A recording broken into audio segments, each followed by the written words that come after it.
too many YouTubers, especially in the finance space. Number one, they're too fluffy. Yeah. Number two, they're hard to relate. And number three, they're repeating the same information that everybody else has already been doing, which means that it's very hard to relate to. And it only works for those tickers that we're referring to. Right. And so you can't adapt it.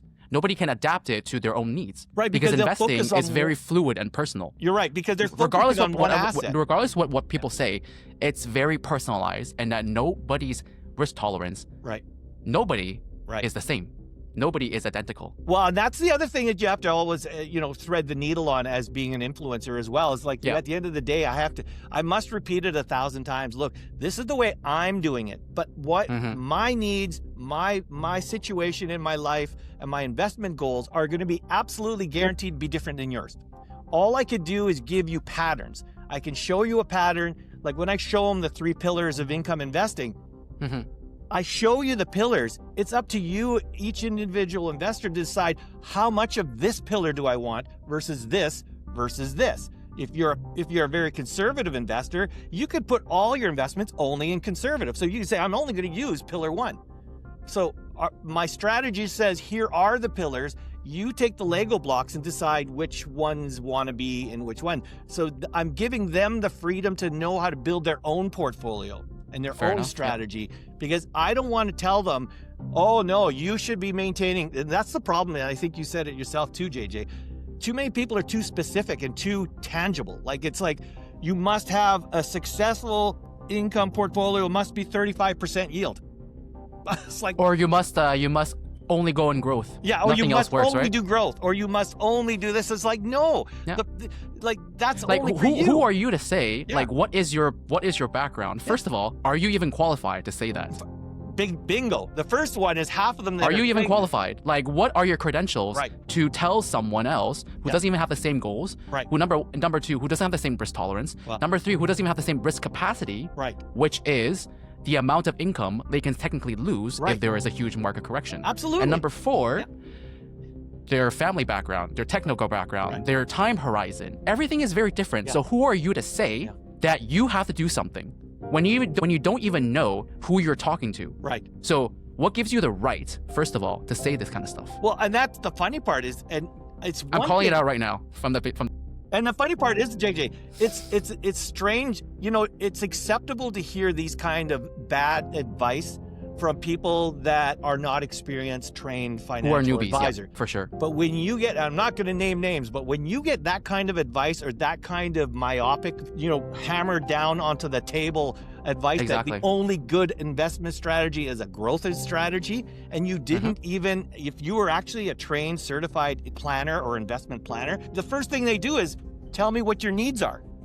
Exactly. What is it? What are your financial needs? What are your needs? What are your non-financial needs? Like, what do you want to get out of? Like, what is your long-term goal? So how can you give advice? The first step is not, go buy something. Yeah. That's not the first step. That's literally the last step of an ongoing process. Yeah.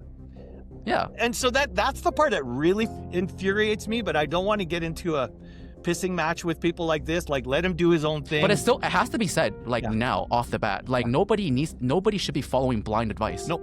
Ever. It has to be said. If somebody tells you you should be doing anything, a growth investor saying, or don't do this other investment strategy or whatever, if they're telling you this, they're the first people that I would ban from my YouTube, because it's like, first, hands off. Yeah, hands down. If he doesn't even know what your needs are, and he's already telling you that it's bad to go in that direction other than my direction, you already know that it's not valid advice, because he didn't even take the time to understand. Just a reminder, folks, that before delving into this full-fledged podcast, we are not licensed financial advisors. The content in this podcast and video is purely for entertainment and informational purposes only.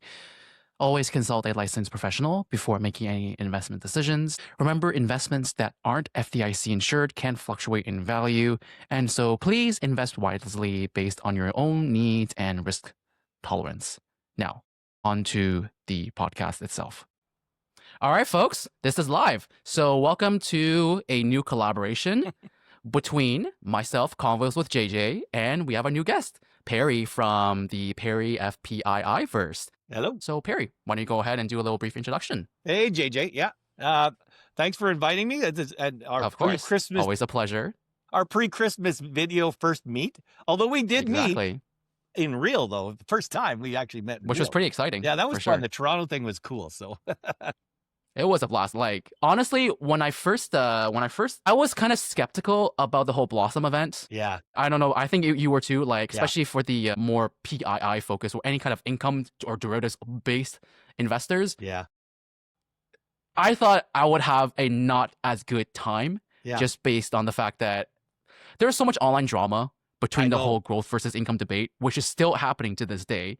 But overall, it turned out that the community that we actually built Yeah. was very supportive and it is ongoing. So that's the part I really enjoyed, and we still maintain the connections to this date. Yeah, Did you feel you the are same right. way? I mean, honestly, I did the same thing. I was a little bit nervous because there was a lot of this, empire building between the passive income investors and the growth investors that seemed to always be Growth poking fanatics. at us, right? Let's be honest here. Yeah, Come on. the growth bros. I like what Adriano calls them, the growth bros. So I sort of was a little bit nervous that they might actually carry over into real events, but it Right. wasn't there at all. Like, honestly, those that didn't want to meet with people like you or me just didn't meet with people like you or me, and those that Exactly. were open enough to say, "Look, I'm neutral. There shouldn't be any fences here. I mean, we should want to There talk to shouldn't both be. sides, right?" So it was great, and we so many people. It was so fun to talk to all you guys at that event. I just loved the weekend. So I tell you, I can't wait for next fall because I'm actually looking forward to the next. They should have way more events if they're able to, Yeah. since it's such a growing platform and it's going worldwide. So why not have more events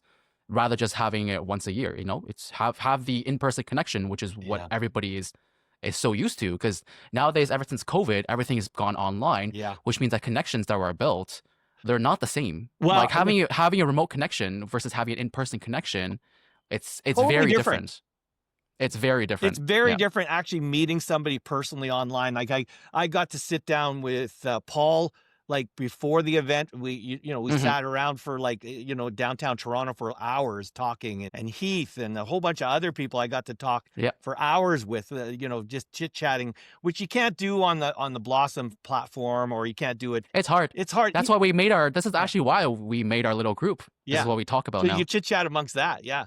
But the funny Exactly. part is we were going to do the same thing as the Blossom formal events in Okay. Winnipeg. So, and this was before I even started Blossom. Like I basically was starting my passive income journey before I even knew what Blossom was. And Right. I was talking to some of which are now my ex-coworkers because I'm retired. And they're starting to learn about passive income. So they're starting the seed of excitement. It's like, hey, For why sure. don't we just go to a coffee shop or go to a restaurant and just book a room in the back, and maybe 10 or 12 of us can sit down and just have like Winnipeg meeting rooms, right? Because I'm That's from Winnipeg. exciting.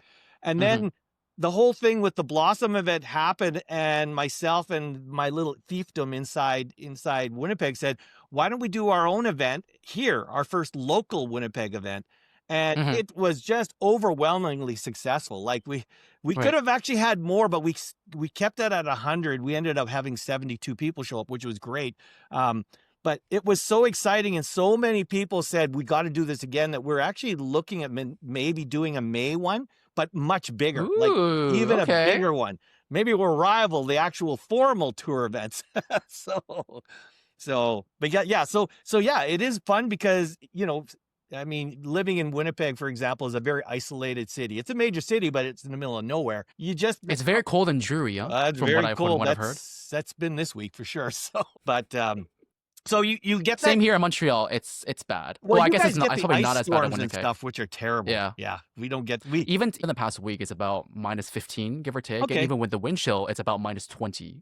It's hitting close to -20. Yeah. So like, it's getting there. But I'm assuming Winnipeg is probably even worse for the most part. It has its highs and lows. Like during the two blizzards we had just last week, Mhm. with that strong wind, we were at -38. Wow. But that's not normal. That's something normally else. Winnipeg is in the -10 to -15, 20 range, right? We hop Mhm. around there. But I mean, yeah, you get a wind on anything, and of course you get a prairie wind which goes at high speed. Wind chills climb up really fast. But anyways, I guess fair I enough. didn't even get to introduce myself. Yeah, let's get back to the topic at hand. Yeah, so my name's Perry. Yes. And I basically started a YouTube channel back in July 16th, 2 days before Paul.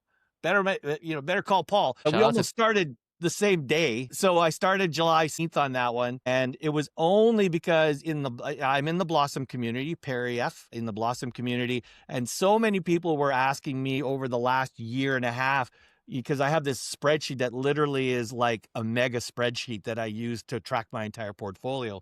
And I used to always show clips of it saying, hey, look at this, look at my, here's my yield on cost. And they're like, jumbled mess? Yeah, it's huge. So, and people turned around and said, Perry, I want to buy it. I would have made more money selling it for $5 a piece than I would have made even. Hands down. It's crazy how many people have asked for it, right? And funnily enough, when you first made that membership video, I don't know, I think I saw that post and there were a couple of trolls going against making money. I'm just like, hello, you're in a capitalistic environment. What's wrong with making money? Well, no kidding. As long as you're providing value for it, what the hell's wrong? Well, like no one's losing here. So what's the big deal? What platform are they on? They're on Blossom, an investing platform where your purpose is to make money, right? It's like, well, guess what? People have to realize you need to spend money to make money. Yeah, it's like people think that, and you and I both know it. Anybody that's ever been any form of a YouTube content creator, it's not easy so much work. Money. It is so much work. I mean, I don't get paid enough to actually do what I'm making now. And although to be fair, you got monetized very early on. Yeah, I got monetized in 6 weeks, which I've been told was very fast. So it's not normal. Gary's told me personally, and he has an advertising background. I'm like, okay, yeah, fair enough. Yeah. I'll trust his word for it. Yeah, I don't know what happened. I just found that quick little niche that basically people just drew themselves into. But yeah, I monetized really quickly. I'm going, okay, this was easy. And then, Paul and Gary and Adriano, they're all saying, that you kicked butt there, because he says it took us like almost a year before we monetized, right? So yeah, exactly. Yeah. So I was like, okay, I lucked out. And a lot of it. So what I did is I created a YouTube. I did a YouTube video. I was not planning to create a YouTube channel. I was just wanting to do a YouTube video, because I said, look, I can't sell, and I won't even give away my spreadsheet, because it is just so big, so complex, so much care and feeding, that as soon as I give it to you, I'd be becoming a call center, because you'd be calling me almost every day saying, how does this work? How does that work? One-man technical support. Yeah, I would be one-man tech support. So I said, I'm not giving away my spreadsheet. It's just too hard. So I said, what I will do though, I will do a YouTube video, and I will walk through the entire spreadsheet on a YouTube video. And that way, anybody that's an Excel lover, that loves Excel or Google Sheets, whichever one you want to use, you might be inspired by what features I put in my spreadsheet, and you can create your own. Okay. So that's what I created on July 16th, is that video. And it just exploded. I had about 5,000 views on that first video. And it's like, okay, that sounds good. So everyone's like, come on, Perry, where's the next video? So hey, you became an entrepreneur overnight at this point, right? I became an overnight YouTube content creator and now influencer, which is just absolutely nuts. So anyways, this is what I do. My channel, and my viewers are going to want to know what you're up to on your channel. But for sure, on my channel, my focus is, I would say my focus is quite unique, because I don't focus on covering ETFs. Like, I don't sit there and say, how's Alti doing compared to its competitors, or what's the newest and latest from ETFs. I really don't talk much about ETFs at all. I talk about the passive income strategy. How do you invest? Like, what do you need to do to be successful in any kind of passive income or income investing strategy? Diversification, there's another guy, ironically, so he's called himself, I think, the income architect. He actually gave it a name. I know him very well. Yeah. Yeah. He gave a name of what I've actually doing already. I call it 3x expense buffering, right?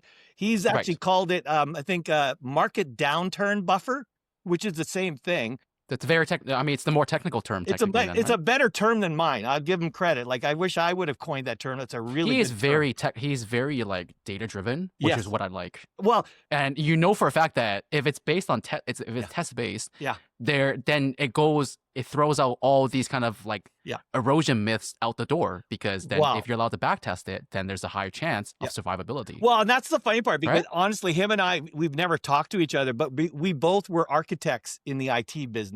That's why he called himself the income architect, I think. I was an IT architect myself.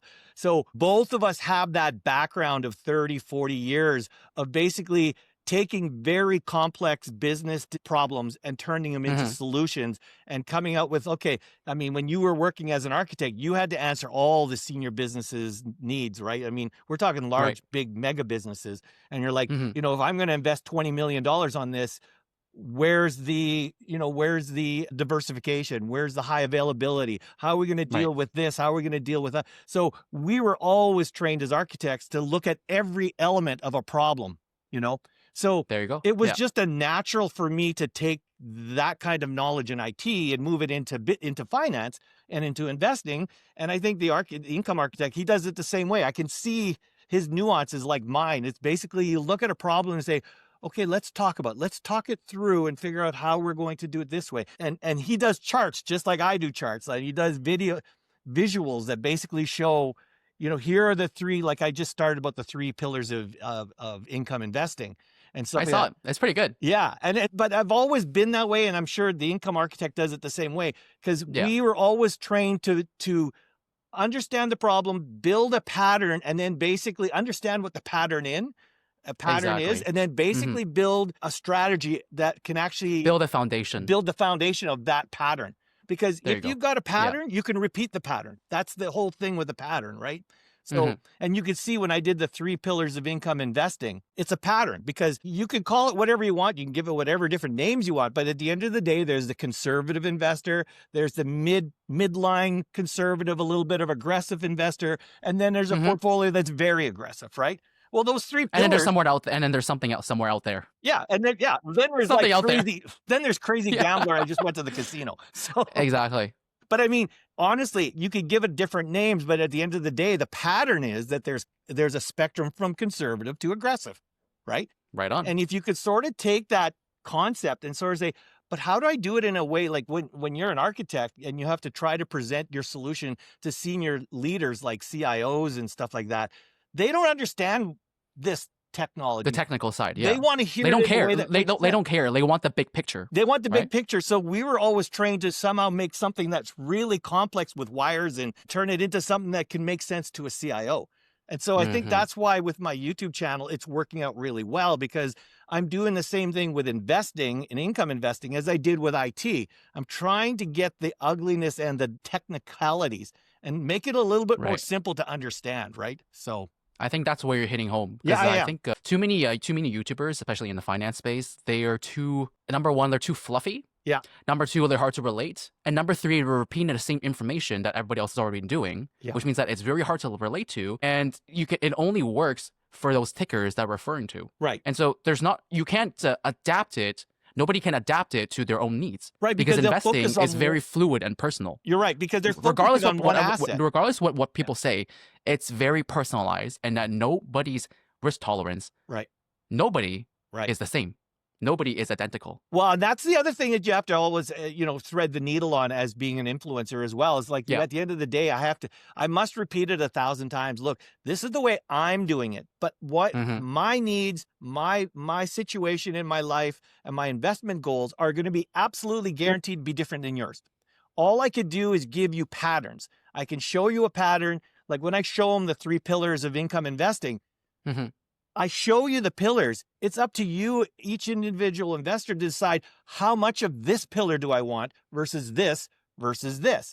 If you're a very conservative investor, you could put all your investments only in conservative. So you can say, I'm only going to use pillar 1. So my strategy says, here are the pillars. You take the Lego blocks and decide which ones want to be in which one. So I'm giving them the freedom to know how to build their own portfolio and their own strategy, because I don't want to tell them, oh no, you should be maintaining. And that's the problem. And I think you said it yourself too, JJ. Too many people are too specific and too tangible. Like it's like, you must have a successful income portfolio, must be 35% yield. It's like, or you must only go in growth. Yeah, or nothing you must else works, only do growth, or you must only do this. It's like, no, that's like only for you. Who are you to say? Like, what is your background? First of all, are you even qualified to say that? Big bingo. The first one is half of them. Are you even qualified? Like, what are your credentials Right. to tell someone else who doesn't even have the same goals? Right. Who number 2, who doesn't have the same risk tolerance? Well- Number 3, who doesn't even have the same risk capacity? Right. Which is the amount of income they can technically lose Right. if there is a huge market correction. Absolutely. And number 4, Yeah. their family background, their technical background, Right. their time horizon, everything is very different. Yeah. So who are you to say Yeah. that you have to do something when you don't even know who you're talking to? Right. So what gives you the right, first of all, to say this kind of stuff? Well, and that's the funny part is, and it's one I'm calling thing, it out right now from and the funny part is, JJ, it's strange. You know, it's acceptable to hear these kind of bad advice from people that are not experienced, trained who are financial newbies, advisor. for sure. But when you get, I'm not going to name names, but when you get that kind of advice or that kind of myopic, you know, hammered down onto the table advice Exactly. that the only good investment strategy is a growth strategy, and you didn't even, if you were actually a trained, certified planner or investment planner, the first thing they do is tell me what your needs are.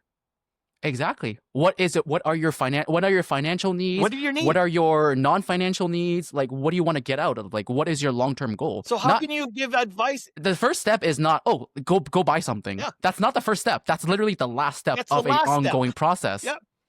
Yeah. And so that's the part that really infuriates me, but I don't want to get into a pissing match with people like this. Like, let him do his own thing. But it has to be said, like, now off the bat, like, nobody should be following blind advice. No, ever. It has to be said. If somebody tells you you should be doing anything, a growth investor saying, or don't do this other investment strategy or whatever, if they're telling you this, they're the first people that I would ban from my YouTube, because it's like, yeah, first, hands off. yeah, hands down. if he doesn't even know what your needs are, and he's already telling you that it's bad to go in that direction other than my direction, you already know that it's not valid advice, because he didn't even take the time to understand. Like, these kind of people don't turn around and say, there are good times and there are times, like, if they would have taken a more neutral approach saying there are times when passive income investing is really good. And I tend to not be in that kind of camp, but these are the opportunities where it can be. Then people would say, okay, I'm okay with that, because you're not saying no, you're just saying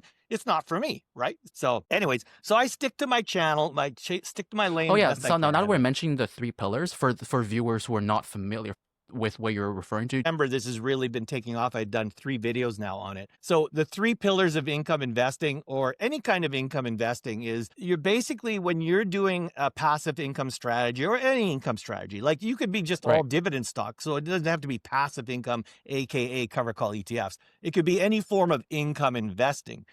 It's basically, the idea is, where are, like, if you took the pillars away, you just say there's a spectrum from extremely conservative income investing to very aggressive income investing. So, and if you look at it, you'll see, and again, we talked about patterns, you will see what the patterns are for basically a very conservative income investor. They will stick to things that are like dividends from blue chip stocks. Yeah. They actually dipped in and went like dividend growth, pretty much. Dividend growth stocks. Like, those guys were like, yeah, I'll take it for the growth, but I buy Enbridge not because of its growth. I buy it because of its for stability. It's beautiful, stable, always increasing dividends, right? So they're buying it for the dividends, right? But then you move away from that and move into the passive income strategy, which is more, I'm buying investments whose only purpose in life is to generate income. That's their, if they grow, it's a bonus, but they're focused on income generation, right? Right. And so when you go from dividend stock, you move into the passive, you start right at the very conservative side. So those that are very stable with growth, I won't say NAV growth, but they have the opportunity to grow, because if their underlyings grow, they can grow with it, because the way that the ETF is structured is that it gives it the freedom to go up with the underlying, right? So NAV stability, I will call it NAV stability, not NAV growth, because people will think that you are guaranteed growth. You get NAV stability, right? That's a better term. That's a better term. So I will follow the underlying very closely. That's really the better way of understanding that. But I fully understand that I'm not going to get the kind of crazy yields that the guys over there to the right are getting. Like, I'll get maybe... But also the extreme volatility that comes with it. Exactly. So the point is, and you can actually see, I've created multiple charts on this in past videos. As NAV stability goes down, as yield goes up, NAV stability starts going down. Like, it becomes more volatile. As you get more and more to the extreme side of the spectrum, you now get from NAV, I call it a nickname, I call it NAV lag, which is an acceptable version of lag, of NAV drop. It's called NAV lag. And then I've Okay. moved down to what's called NAV erosion, which is it's the ugly form. It's the one when you're really extremely going for the maximum yields, you're going to have a very good chance of an ETF actually doing NAV erosion, which basically means that even if the underlying is staying stable or going up and down, the ETF's NAV is dropping. It's like you could see the NAV of the ETF dropping. And you can actually watch it. And I've done actually charts. We talked about the architect. I've done actual charts that you can actually see what a NAV eroder is. And you can see every time there's a distribution, it drops a little in NAV and it can't recover. Drops a little bit and it can't recover. And you can see it actually dropping. That's NAV erosion. I mean, because I think at that point, the ETF itself is not paying out. It's paying way more than they've earned. They're paying it directly out of the NAV. And that is exactly. I mean, fundamentally, they can't recover. They can't recover because they're paying. Because what they're trying to do is they're trying to hit yield targets that they can't actually hit. Now I see that there's a change. There is absolutely a change happening. Like, Yield Max has already shown some change in it on some of theirs. Just recently, like, look at what they did. They totally overhauled Alti after their 10-to-1 reverse split by putting in a lot of blue chip tech stocks into their underlying, and they're going to be likely. Won't shock me at all if their monthly or their weekly distributions are going to drop dramatically. They're going to be a lot more stable. Or 60%. Hey, it's going to drop like 50 to 60%. Yeah, I think so too. Complete 180. It is. They're going to go from 114, 110, 80, 90% yield. They're going to drop down to like 40, 50, 60% yields because they're putting in a lot more conservative things. But the whole concept of this spectrum from conservative to extreme was a very linear type of line. What I wanted to do is actually do something that made more sense to the average human. And that is like create buckets. I ended up calling them pillars, but create buckets. Say, okay. So if you have 3 baskets and you're an income investor and you have a portfolio here, put 3 baskets in front of you. I call them pillars, but let's call them baskets. You put 3 baskets in front of them. And if you're a conservative investor, and let's just say you have a bunch of apples, oranges, and pears, where are you going to put those? Are you going to pick the ones that are in the basket for conservative? Are you the ones that are sort of mid-range, meaning I'll take a little bit of NAV instability, but I want that better yield? Or do you want the ones that, look, I'm a risk taker. I'm willing to go for really aggressive, so I'm going to go into that pillar. So my 3 pillars were actually, I gave them a more common name so that they're easier to understand. I called them the anchors, which are the conservative ones. The boosters, which are basically gives you a little bit more income boost, yield boost than the anchors did. And then I call them the juicers. The juicers are basically, you're squeezing that orange for everything it's worth. The yield is coming out of it. But when you're doing that, you're getting some really wild bronco riding on your NAV. Like MSTE? Like MSTE, yeah. So I'm pretty sure like everybody who's familiar with MSTE or anything that tracks strategy is gonna go underneath that extreme juicer end. That is unless you have an opposing opinion. Well, and that's the thing. So the whole idea with the videos, if anyone wants to know what they are, so I called it the 3 pillars of income investing. So it talks about, and I actually create a table that says this is the criteria of what makes up an anchor. Now, and these are the criteria that makes up a booster, and this is what makes up a juicer. So I've given my viewers the criteria that says, look, I'm not going to give you a whole phone book of what are all the ETFs, because Harvest is not going to come out and say that I've created my new juicer or the name is synonymous to me, not to them, right? So what I did is these videos basically help the investor say, okay, Harvest just came out with HHIS. Okay, Perry says, okay. So that looks like it's that's a booster. So I'm going to put it in the booster class. So it helps them classify each one of their investments. And now it's just amazing because it transforms your view of your portfolio. Because now people said, now that I did that, because I've had a lot of people giving me feedback, even in the last 3 weeks, they said, I went through the inventory myself. I have 35 ETFs and I went through each one of them. And I really thought I was a conservative investor, but I just realized how many boosters I had. And it's making people rethink because they didn't actually look at their boosters as being boosters. They just looked at it as just being an ETF that generates 34% yield, right? Or they didn't really have a category for it. But now they can actually say, okay, if I'm conservative, I should really put more target weight towards my anchors and a lot less target weight toward my booster. And right now I'm this way, and I should really try to get my portfolio more this way because that's the way what my goal wanted to be. So For that's the sure, for whole sure, for idea sure. with the pillars, and Mhm. it's helping people do it. And then I just did a video today or yesterday. I used Okay. Snowball Analytics. And I found out that Snowball Analytics has a cool feature for 2 years I never used. It was called categories, and you can literally categorize Oh, your investments. So I actually put really? the Okay, three now that's pillars. that's fascinating. That's pretty cool. It's so cool. It totally visually changed my whole portfolio and my Snowball Okay. because I can now actually, and I'll probably all their start using charts it are then. related to that. So you could turn around and say, show me the growth chart of my portfolio, but break it down by pillars. So I can see how my boosters are going versus my juicers independently on the charts now.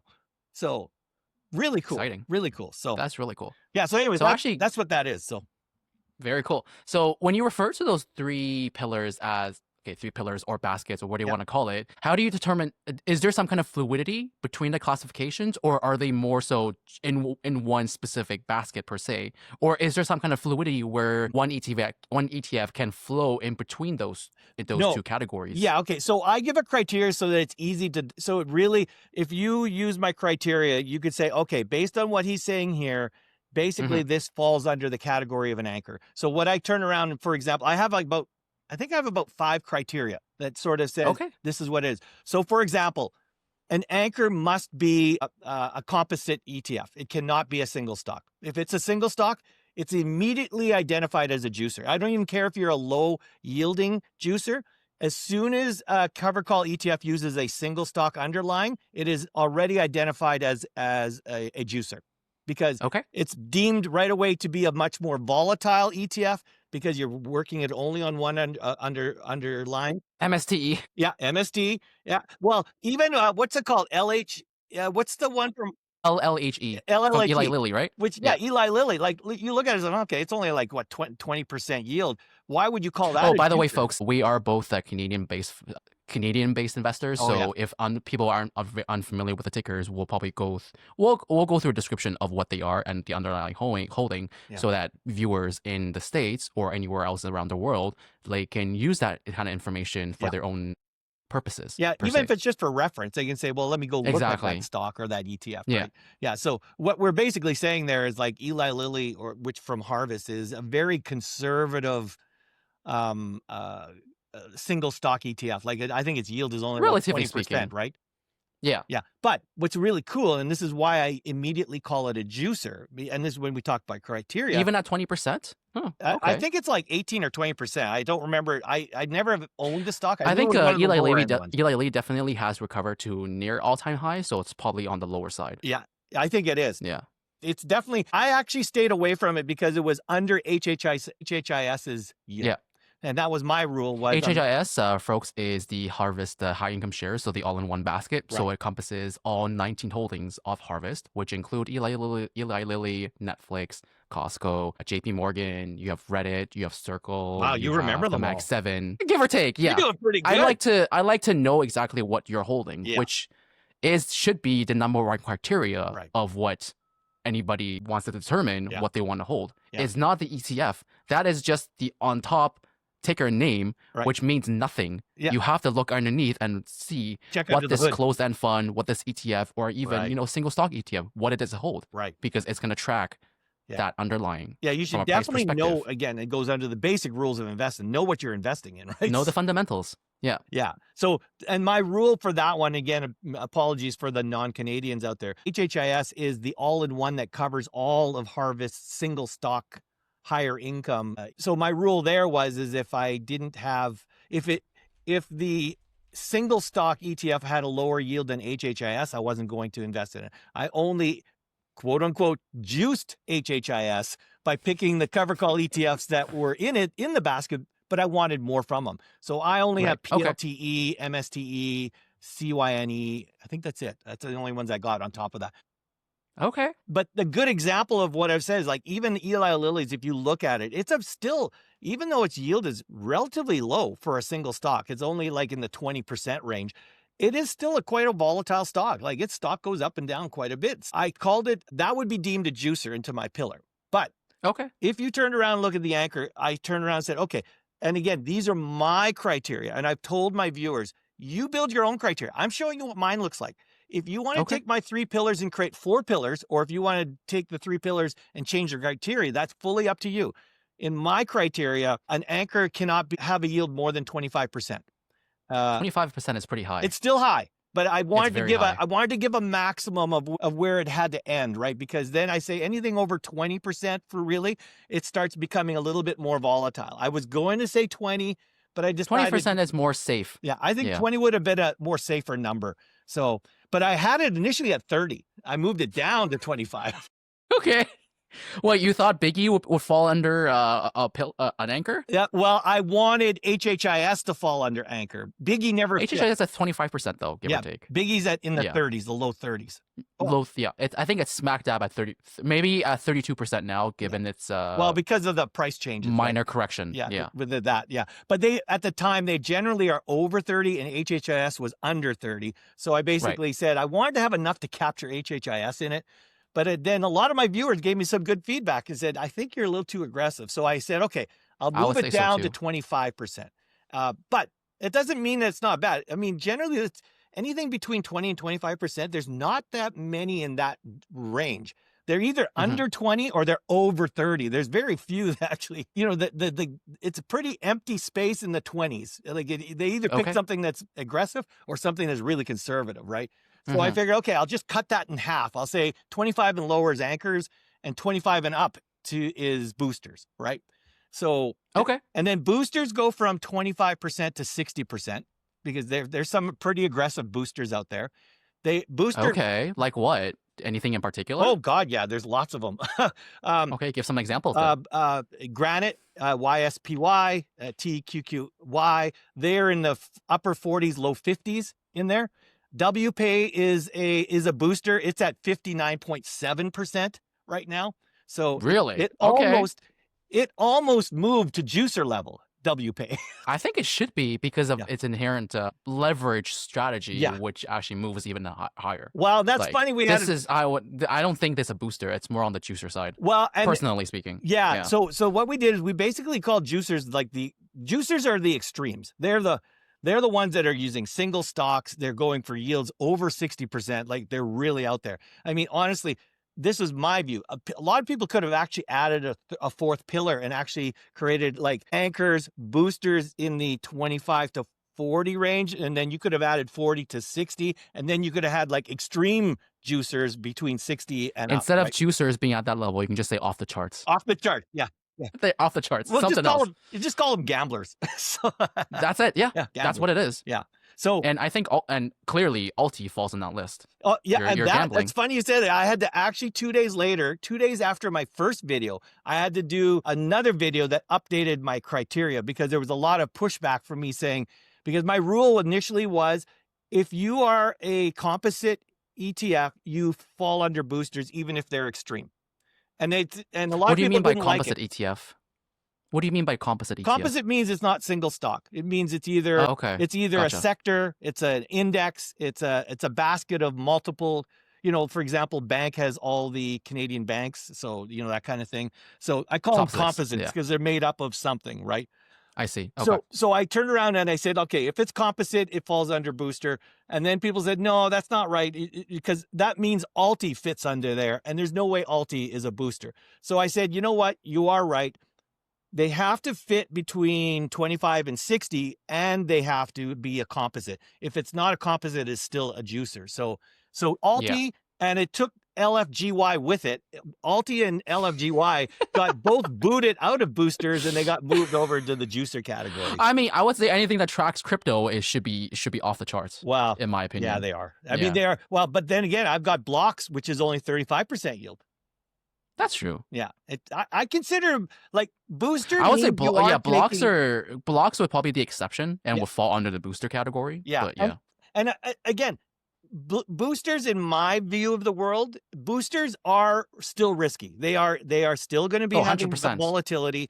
But you're sort of getting a little bit of moderation because you're covering an index or a sector, or you're sort of having a little bit of diversity in the covered call ETF. So that's why I still called them boosters, just because they have some form of moderation. Blocks will go down if the crypto market goes down, right? It doesn't go down if Bitcoin goes down. It has to go down if pretty much the industry goes down, because it holds the crypto. Because I think it holds spreads and puts on Bitcoin and Ethereum specifically. Yep. But then it actually tracks the price movements of all the Bitcoin related companies. It does. Such as Strategy, Coinbase. Yeah.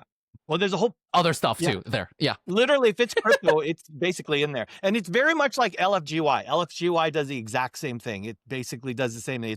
It's basically a mishmash of technology and crypto. It has a lot of technology. It's going to move the same. It's going to move, arguably speaking, they're going to move in the same direction, except for the fact that you're getting your return more from a yield perspective with LFGY versus stock price movement with blocks. Yeah, and that's the thing. That's why I actually hold both blocks and LFGY. LFGY is a covered call. It is basically covered calls, and it really does have a lot of capping in it. And blocks, from what I've seen, blocks doesn't have that capping. It does allow an upside growth, and I think it's because they're doing the puts and the calls together.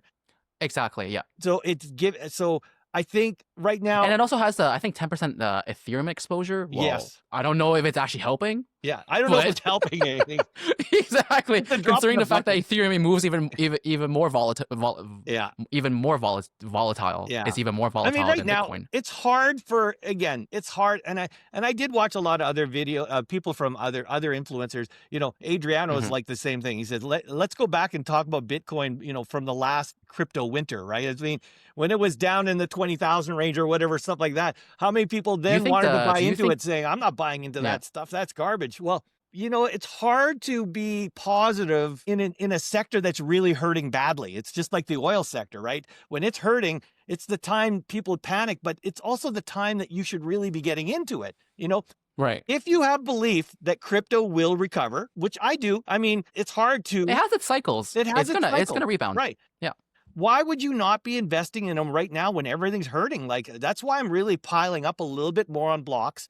Just because I think when the recovery does happen, I think blocks will go up with it.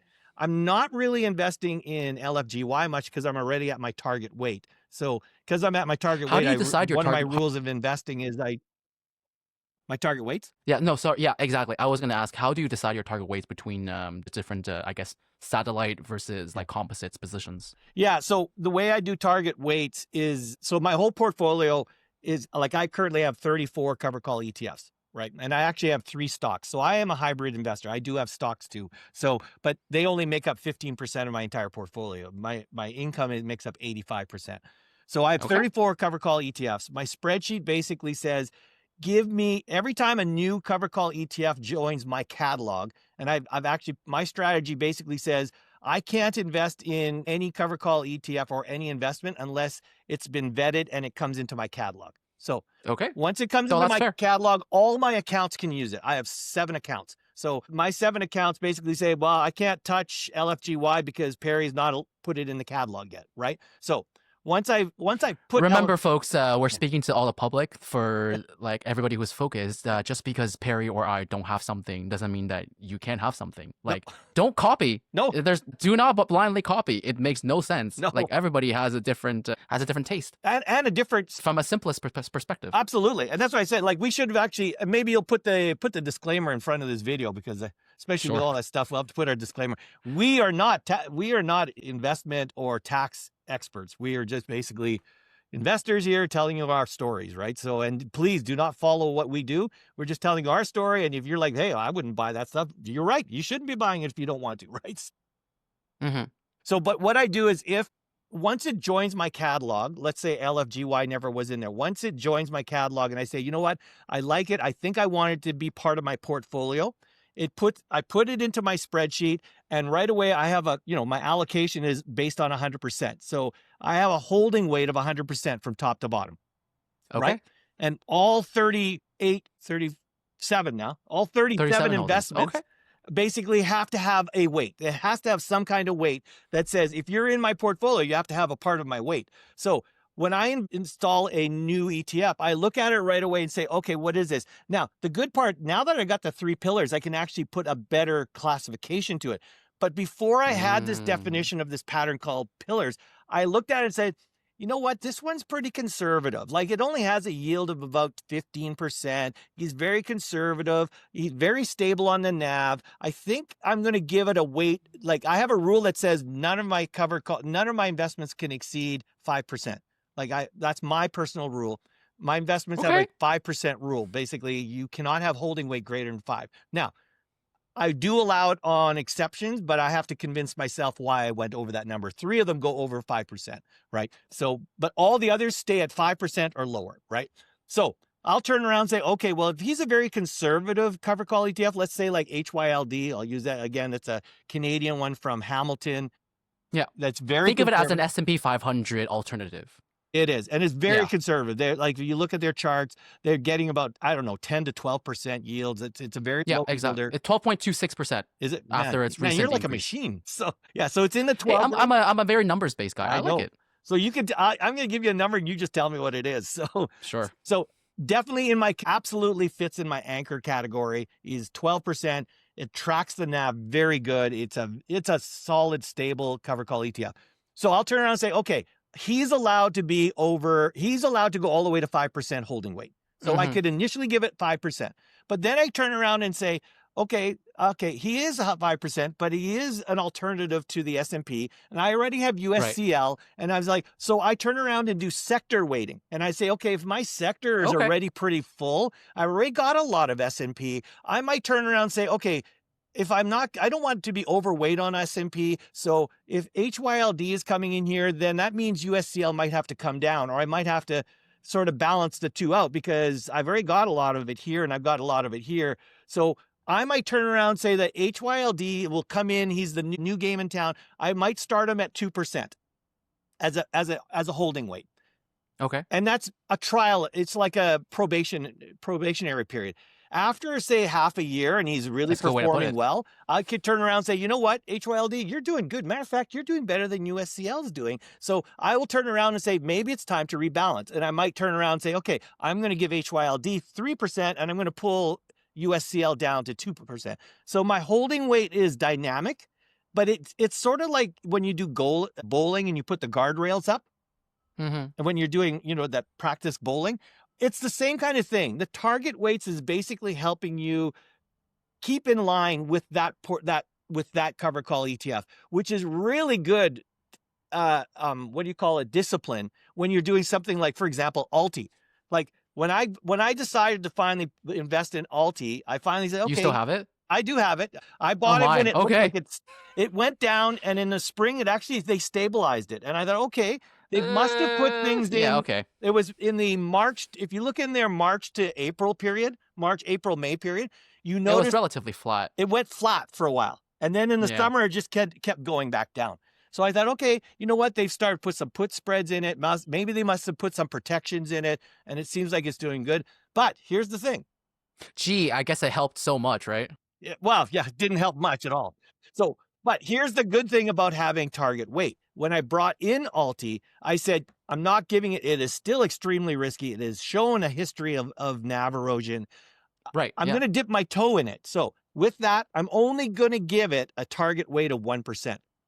So that means I can invest up to 1% in it. I cannot exceed it. If there was a lot of other people that would have had a target weight system, they would have likely done the same things as because a lot of people were dripping it and basically trying to reinvest and DCAing it to try to get, it's going down. I'm going to get more. Oh, I'll go down. I'm going to get more.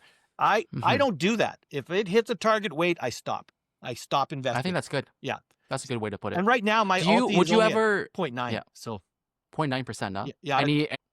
Any chances you'll add to it, or what's your plan with Alti? No, I you know what? And here's the thing. So, and again, now the Americans do know what we're talking about because Alti is an American. Exactly. The Alti Yomax Ultra Income, right? So, I mean, just because we're Canadian investors does not mean that we know exactly what's in the U.S. side. Yeah. We'll talk about it for sure. My portfolio is almost 50-50 Canadian to an American. 50-50? 50-50. Then I guess let's come up with the first question first. How do you decide whether you want to buy a US product versus a Canadian product. Oh, that one for Do me. you have a sort of threshold? I Or have some kind of criteria for that as well. So Okay. you will not see, even though there are some good ones, like actually I did a video only about a month ago because a lot of my, like actually now the majority of my viewers on my channel are now American. They're not even Canadian. So Oh, what a switch. I know it's Okay. crazy. Like I actually can see it, and it shows that most of my viewers are American viewers now. And a lot of Gaining them, traction. That's a good thing. yeah, and they were pushing me hard. They're like, Perry, I love your strategy, but the few times you talk about ETFs, it's all about your Canadian ETFs, especially in your base. Well, I call them now the anchors, but I used to call them my base ETFs. Those are the ones that are basically the same as anchors. They were like low yielding, very stable, the ones you can go to bed at night and never worry about them. So what I decided to do is that, you know what, you're right. I never look at American covered calls if they're under 30%. So, because when you turn around and look at a cover call, an American cover call ETF, and you put it in my TFSA or my RIF, especially my TFSA. So just keep going. So on my TFSA, they basically, you get hit with the 15% withholding tax. Of course. I said, okay. And folks, we'll actually add on to that. If for those who are actually investing in those in your non-registered accounts, especially on the Canadian side, if you don't sign a foreign compliance form, which is the W-8 BEN form, the typical withholding tax is actually 30%. Oh, I didn't even know that. It's only if you sign that, because for any treaty, for any regulation, you don't have to be a Canadian investor. You can be anywhere else that are investing in U.S. products. Oh, okay. But that means that if for foreign investors that are investing on Canadian-based products, the withholding tax on dividends specifically, or distributions, whatever you want to call it, on the entire distribution amount, it's 25%. Yeah, I know. And then for U.S. products, it's 30%. It's only because when you sign that W-8 BEN form, which signifies the treaty between U.S. and Canada, that's when it knocks down 15% to that 15%. Oh yeah. So if you don't sign that W-8 BEN form, it's actually 30%. Yeah, because I know I have a German viewer that's actually been getting close to me with regards to talking about things. And he said, oh, very nice. He said that he says in Germany, I mean, if you try to invest in Canadian and American cover call ETFs, because they really don't have them in Europe, right? He wants to do them, but their taxes are ridiculous. And you said numbers like 25, 30% and stuff like that, right? So they're very restricted in getting access to them. So now with me, with my broker basically forced me to sign all RBC, right? Yeah, RBC. So basically, when you set up the account, it's like sign this one, sign this one, sign this. Okay. They literally walk. I guess that's what you pay for a commission-based broker, right? Oh. They'll be more responsible. Oh, I guess so. I just assumed that every broker did that. So I just okay. Not with Wealthsimple. No, okay, yeah, no, with me you have to find it manually. Yeah, for commission-free ones, it's a different story. So okay. Well, there's more steps you need to take, but I guess the end goal is the same. It's just that for a commission-free one, you just kind of do you need to do a bit more homework and research. And that makes sense. If you're going to be commission-free, you do have to accept the fact that they have to save money somewhere, right? So so with RBC, because they're a full service broker, they're going to do everything for you. So like they give you all the forms, you sign them all right there, and then as you're creating the account, like it literally, they take you there like, you better sign this one because we need it. You better sign this one because we need it, and all those kind of things, right? So anyways, so the reason when we brought up the idea is, when do you decide to do American? My rule is... And why? Huh? And why? Yeah. So my rule is I will not bring in an American cover call ETF if its yield is under 30%. And the reason I do that is because I hold everything in either TFSAs and RIFs. Now, in a RIF, it doesn't matter because there's no withholding tax. Oh, you converted everything from an RSP already to a RIF? Everything's RIF. As soon as I retired, I moved everything to RIFs. So why not keep it as an RSP? Because you have until age 71 to convert. Oh, which big means reasons. That there's less. You don't have to withdraw until 71. No, but I knew I was retiring, so I knew I was withdrawing. So there's no problem. And it was minimum. And you basically, the RIF forces you a minimal withdrawal, which...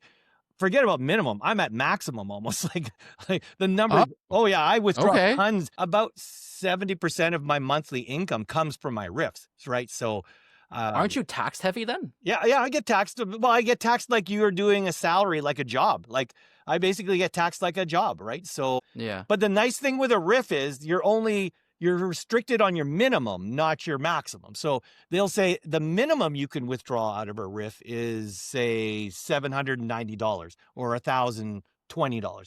And I'll go, okay. Per month, right? Yeah. Yeah. So not at that per month, right? So then I turn around and say, yeah, that's fine. But I mean, I need more than that to live on. So I turn around and say, okay, no, I'm going to every month, $2,000 comes out of each one of my RIFs every month, right? So I get taxed equal to about, my wife and I, because the nice thing is she has a RIF too, a spousal RIF. So I have a RIF, a spousal RIF, a LIF, and a prescribed RIF. I've got 4 RIFs. So yeah, it's crazy because everyone has your prescribed RIF is tied with an annuity then? Which is that? With regards to your prescribed RIF, is it tied to annuity product then? Or no? No. It's so a prescribed RIF is when you have a LIF or a LIRA. Basically, you have the benefit of which is for folks who are not familiar, a LIRA or a LIF is a locked-in fund, so which is tied to your pension. Yes. So when you have a corporate-based pension plan and you quit your job, right, and after your vesting period, which is the amount of time your employer actually allows you to take your contributions, any employer's contributions, right, to a new plan, because it's a pension-based fund, right, which means that you can't withdraw it. Right. It has to stay in that fund, which means that it transfer into a locked-in fund. Right. That you can which means that you can start technically taking them out. Right. During retirement, which has both maximum and minimum rules. LIFs are restricted. Right? Okay. Now, LIRAs aren't restricted because you can't even take the money out. You can't even take it out. Yeah. LIFs are restricted. LIFs are restricted because LIFs say that not only do you have a minimum, you also have a maximum, and it's right. And they do it because it's a pension, right? They can't allow you to run out of money too early. Yeah, they are trying to treat it like a pension. So they're like, well, you abandon your corporate pension, I'll pretend to be your pension, and that's how they do it with a LIF.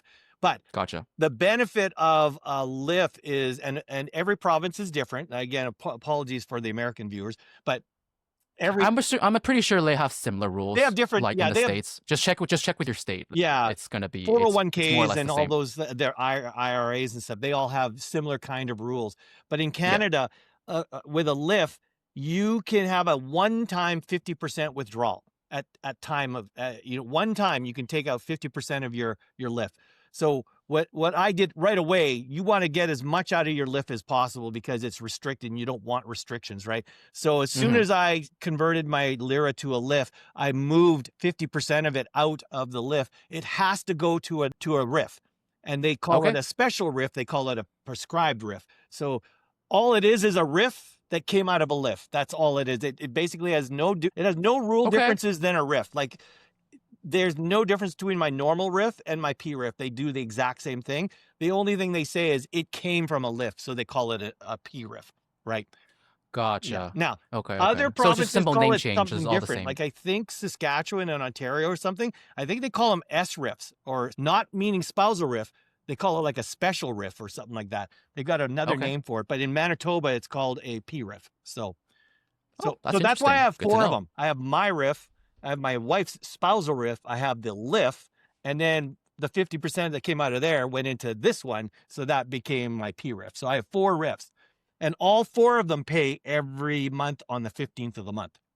So I basically, again, I am 90. And then, so with regards to all those accounts, are they 50-50 between Canadian and U.S. or mostly U.S.? They're almost all of them are treated the same way. Like, I don't really have any differences. Let's just say all my RIFs are pretty much the same. They basically, if I have 34 ETFs in my catalog, my 4 RIFs have all 34. So sometimes they have a gap. Okay. Yeah. So if you want to know how many holdings I actually have, I have about 130 holdings actually. But like quadrupled, like repeated 4 times, right? 4 LFGYs, 4, whatever, right? Yeah. So because every does account, it not get very complicated, overtly complicated per se? It's not. I mean, I would love it to be just in one RIF. It would be really make life a lot simpler for me, but I can't do it. I mean, that's the restriction I've got, right? So, and then of course, same thing with the TFSA. There's nothing you can do about it. A TFSA is a different type of an account. You have to be separate.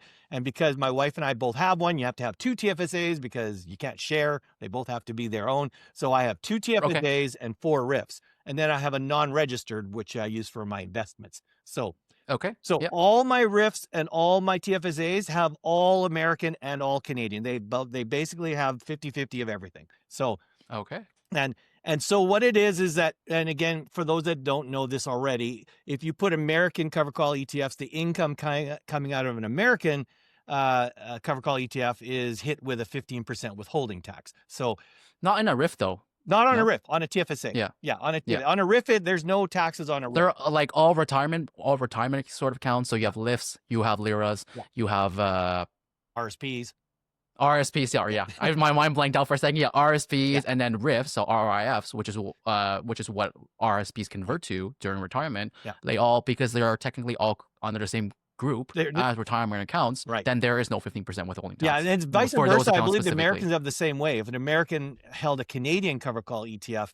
Oh, cool. I didn't know that. Yeah, I think the same way. They avoid the 15% withholding tax in their direction as well. Like, it's not just our direction, it's their direction too. If they held our... So I guess those will apply to only 401k specifically. 401k, whether a Roth one or traditional. Yeah, I don't know. Like that, I know if they have a retirement account, it's actually in the same treat as our Yeah, so it's under the 401k umbrella. Designations in that, yeah. So yeah. So if it's in there, there is no 15% withholding tax, and I know there's definitely not on our direction. So, are you sure? Yeah, I better be. Yeah, so because somebody's making a lot. You're unknowingly losing 15% every month. Yeah. Now, this has basically become a very hot potato in the Blossom community because a lot of people didn't realize this. Again, I know that I pay an arm and a leg to be with RBC, but one of the benefits of RBC is that, and usually the large brokers are doing it, the non-discount brokers are doing this. Rock is exempt from the 15% because it is not income; it is considered capital return. Therefore, they can't. Right. When you do a 15% withholding tax, when you do a cover call ETF and they send you that distribution, that 20 cents per unit distribution, if that 20 cents has about, say, 40% rock in it, that is exempt from 15% withholding, right? Okay. But yeah, it makes sense because it's technically your own capital. Because you can't tax your own capital back. You can't tax your own capital, right? Because you paid it with after tax returns, after tax money. The brokers, because and people don't understand this about Rock. The brokers, so when someone like YieldMax or Defiance turns around and says, we're announcing our distributions for Coney, and it was 85 cents, and we estimate the Rock to be 98%. It's an estimate. People forget that is not the actual Rock. That is the estimated Rock at distribution time. And the reason they can't do it is because these fund managers, these ETF managers, have to wait till they do their end of year tax reconciliation, where they actually look at all the distributions that they did on every one of them for all their holdings. And they turn around and do a reconciliation report and says, okay, after looking at all our things and our tax documents, again, I'm not a tax expert, but they turn around and say the actual Rock for Coney was 28%. They will give you an actual number. They then send those reports to any broker that wants them, like RBC. They get the report, and RBC says, okay, thank you very much. So for 2024, we collected this much. We collected 15% withholding tax from Perry. We have to give him back 22% of that because that should not have been taxed. So they actually, around March for RBC, they send back a refund on all the 15%. The Rock portion of the 15% gets refunded back to us. So, unfortunately for discount brokers, they don't do that. Wealthsimple and Questrade refuse to do it. I don't think they have enough backside. They don't have back office IT technology to do it. So because they're all like remote based. So I mean, I don't think they can. No, they can't. So if you're Wealthsimple, unfortunately, if you're Wealthsimple, it's up to too bad, so sad. Then it is. It's too bad. Well, it's not if you can't get it. You have to get your own tax accountants, and you have to go and retrieve that refund money from the actual U.S. government, I think, because the money goes to them, and you have to get it back from them, right? So, well, I think it's also one of the main reasons why I'm getting rid of all of the U.S. holdings. Yeah. It's just there's no point because I was actually gonna go through this, but total return wise, you're actually you're not better, which is I guess it would be less of a identification or criteria for you because technically you're retired. But for someone in their earlier years, total return is the most important metric. You don't want to lose too much on the distribution side, which actually factors in way more, especially for higher yielders. You're actually losing more of that 50% that, well, big surprise, you don't get back. Well, and you have to and we deal got with to keep in currency. mind, because total return and yield are different, but people got to remember Yeah. total return is made up of two buckets. And people Mhm. only, when they say total return, they only think about the growth side. They only think about NAV appreciation.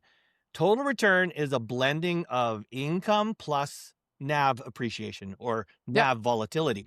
Of course. Well, and so when a growth investor always turns around and says, "Oh yeah, you're only chasing yield. You're not chasing total return. You're not focusing on total return." I'm going, "No. I'm not doing that." Did you look at the total return chart when you said that first? What's that? Oh yeah, like my total return. And I'll give you a good example of total return. So, and this is why it bakes people's noodles. There is total return, but a growth investor's total return is focused on growth. An income's investor's total return is focused on income, meaning Right. that most of my total return is more focused on the importance of yield generation. If you look at a growth investor, the most important part of a total return is their growth appreciation, right? So, Yeah. and I'll give you an example of this, because when I sold out of Coney, okay, Okay, let's talk about Coney. let's talk about Coney, because this is going to give people, for anybody who says that we are just yield chasers and not total return. Oh wait, I'm not. No. So, but you're being devil's advocate, and I really like that we're talking about this. So I have to be. You have to be. you have to You be. need to play both sides. And this is I what I'm mean, saying. for and for, because you have to look at Yeah. an investment portfolio from all angles. It's not just one Well, side, and and it's fluid. and for that people particular don't, reason. if you don't dig deep enough, you may be being fooled because of all the shrills that are going on the YouTube that people tell you, yeah, Coney, it's all I would say NAV erosion. YouTube less so now. Yeah. I think there's some kind of crackdown, but definitely on Blossom Yeah. for sure. I hate saying it, but I haven't been watching many Blossom conversations as much as I used to on that. But Honestly, frankly, I don't have. Let's just put it this way: Blossom is a good tool just to put as a good social media platform. Yeah. But then again, it's still a social media platform. it is. It still Which has means it's made of a bunch of Yeah. shills, Yeah. trolls, Yeah. people who have way too much time on their hands Yeah. and blaming others just for fun, and a small group of people who actually are there to learn. Well, guess what? For all the good things part of Blossom where you can pull good information, there's still a good chunk of misinformation that, frankly, people who don't have the necessary backgrounds are fooling people. Yeah. I'm calling this out right now. Are fooling people into thinking that their way is the highway. Right. Yeah. And they There's follow, no other strategy. these camps. And again, Right. the actual investment is a small part of one's overall financial needs. Right. Yeah. It's not the main thing. Well, and you're right. I So- mean, at the end of the day, when you're doing investing, you have to look at the big picture. You have to look Of at, course, you know, you have to. and again, so for anybody, and again, this goes on both sides. There's extremists all over the place. You'll find it in It's Facebook, everywhere, just yeah. like you'll find You it can't in avoid it. Blossom, right? But I mean, for somebody, the people that are entrenched in their beliefs, like I have nothing against growth investors. Hey, I have growth stocks. Matter of fact, one of my biggest NAV appreciations in my portfolio is one Athabasca stock, oil or something like that, Athabasca right? oil. Yeah. Like I've made tons. You talk on about it. it all the time. I'm just like, I remember this. Yeah. Oh, yeah. It's my little darling stock. So I have nothing against growth. I mean, at the end of the day, they both serve a purpose. But for somebody that basically entrenches themselves in one thing and then makes it almost like a jihad, that literally it's my way or it's wrong. It's the bad part about social media platforms is people really get entrenched in a belief to the point that they are not even open-minded anymore, right? I don't want to say that it's uncharted territory, but sometimes Blossom, because of the fact it's a deregulated platform, Right. it's like TikTok. Yeah. You can sell anything. Yeah. You can provide anything. Yeah. But It'll be interesting. are you accredited enough to Right. provide that information? That's the Well, first thing. and right? that's the thing. It's going to be interesting to see because honestly, like we talked about this thing that I think Jordan brought up this thing about these new regulations or these the new crackdowns, on crackdowns that we talk influencer about providing for Canada, advice. Yeah. for influencers. But you're almost wondering, like, is that also going to hit the social platforms on influencing platforms like Blossom? They should. They It should. shouldn't be just YouTube. It should be every platform, Any platform that including talks about, TikTok, including Instagram, including X. Yeah. Well, Twitter, because Yeah. I mean, still a social media platform, it's including still Threads, social, at the end of the should day, you're encompass influenced. everything. Right. Yeah.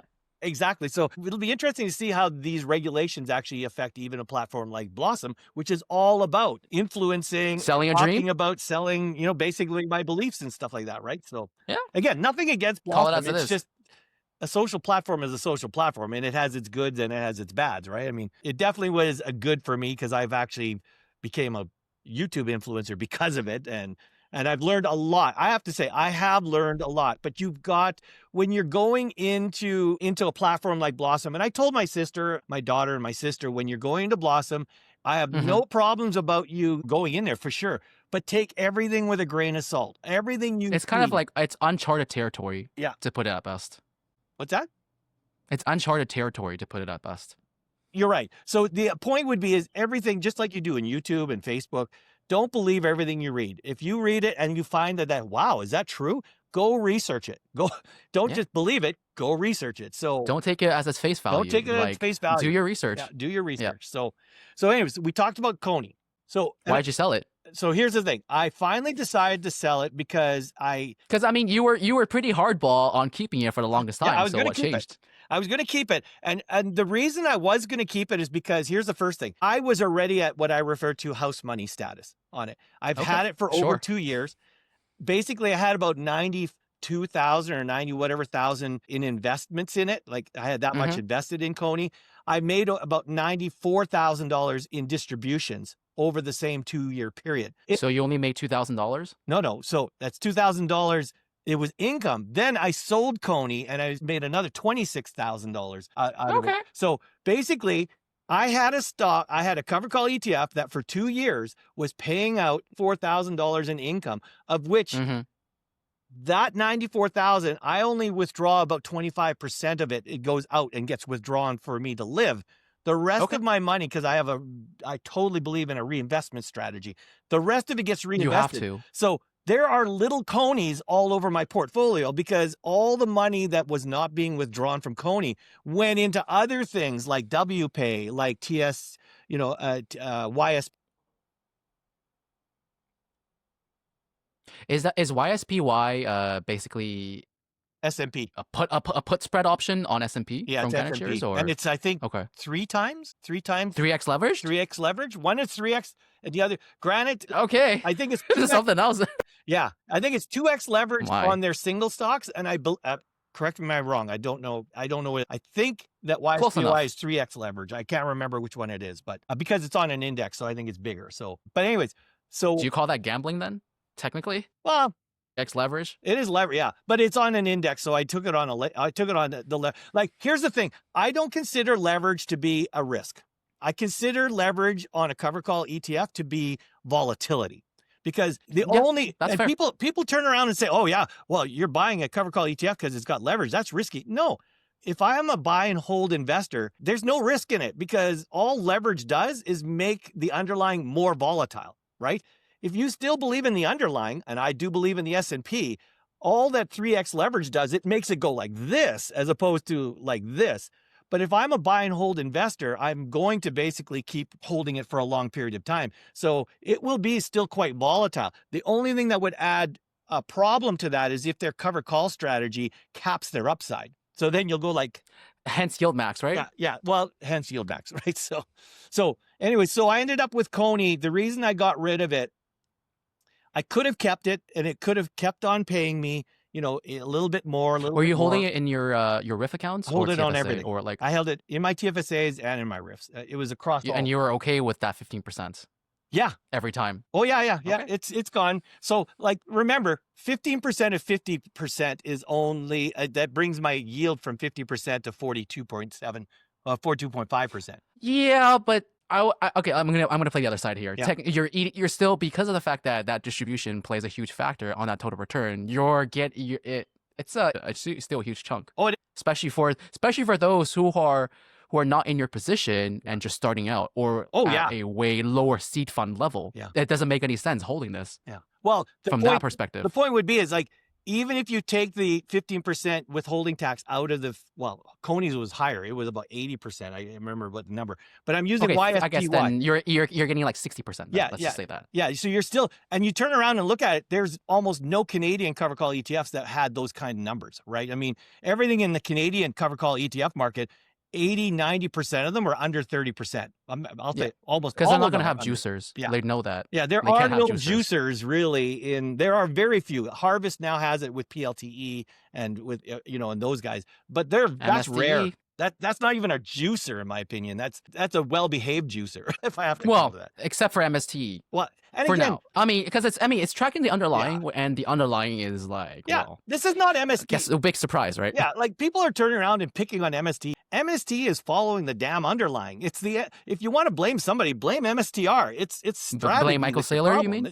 Blame Michael Saylor. Then if you bought MST, then you better have believed in Michael Saylor, and you better have believed in MSTR. MST is just tracking the underlying. I mean, people are like crying about MSTEs. Like, well, then you shouldn't have invested it in the first place because. Hey, you're still getting paid, even though it's very little. Yeah, very little, but you're still getting something. Yeah, they dropped down. It's still better than holding the. It's better than holding the actual stock. Well, you're getting zitch from that. You're getting nothing if you hold MSTR. Here, you're at least getting a little bit of a distribution every month, right? So, speaking of which, they actually cut it even further. Now it's down from 35 cents to 20 cents. Yeah, they moved it to 20 cents. So I figured they would. I think it's the lowest it's ever been. Yeah, I figured they would have to because honestly, they couldn't have kept it. Otherwise, the yield would have been amazing. So anyways, with probably Coney, gonna hit close to 100%. Yeah, something like that. So with Coney, I ended up saying, okay, you know what? What I'm going to do is, if I'm going to move it out of Coney, give me something else that basically would have something similar to what Coney had without the kind of NAV erosion that Coney was actually showing. It literally was showing NAV erosion.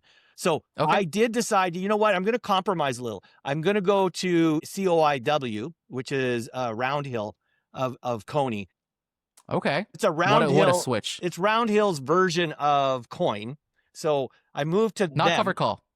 Yeah, no covered calls. Yeah. So they did it to them, and then I also put the rest of it into blocks. So I put some into blocks, and I put some into COIW, because honestly, Coney was a Bitcoin crypto investment. So I moved the investments out of Coney and into two like COIW and DBOLX, because both of those were cryptos as well. So I stayed within class, right? And I left Coney basically, I said, you know what? I could have stayed around with it. I could have watched it continue to NAV erode. Blocks, in my opinion, is not NAV eroding. It's just part of the crypto chill that's going on right now. Right. COIW, same thing. COIW is a lot more volatile because of its swap agreements. Strategy. Yeah, they're using a swap agreements. So again, I anticipate that COIW will go up when the markets go up. When it comes to swaps, though, there might be a point where there could be issues when there's not enough swap agreements available to do those. So you think that's possible? Huge. I think it's a huge possibility. Oh, long term. So that's something you have to look at. Yeah. So anyways, I moved it away from there. When I sold Coney, I basically ended up with getting house money, meaning all my investments were paid for. Plus I made a profit, well, not a profit. Plus I sold out the residual of about $26,000. So my end ROI, not yield, ROI was 19.7%. Over 2 years? That's not bad. 19%. Like, who would complain about a 20% yield or a 20% ROI on a stock that everyone looked at and says, that thing's a dog. It's down. I'm down 78. Like, I think when I sold it down, I think 76%. Like, I was down 76%. Did you sell it prior to the split or after before the split? Sorry, before or after the split? I sold it. Split. I sold most of it before and one after. Okay. I got rid of it in stages. I got rid of it in September, October, and then the last part, I just wanted to clean it up. I just wanted to keep my portfolio a little bit more simple, so I wanted to get rid of an ETF. So I said, okay, I'm just going to get rid of the rest of it. So that happened just after the split, but the split didn't really matter. That's a technical thing, right? I mean, it would still erode with or without the split.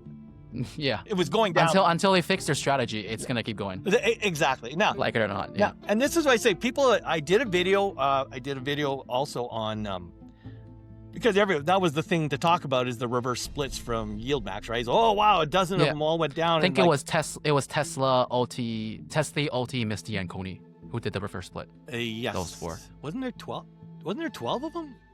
Oh, maybe, but I think I was only holding those four, so I just know those. That could be those. Yeah. So but I did a video. It's like, honestly, the people, it was like, this is just a scam. It's like, okay, so let me get this straight about what happens with a reverse split.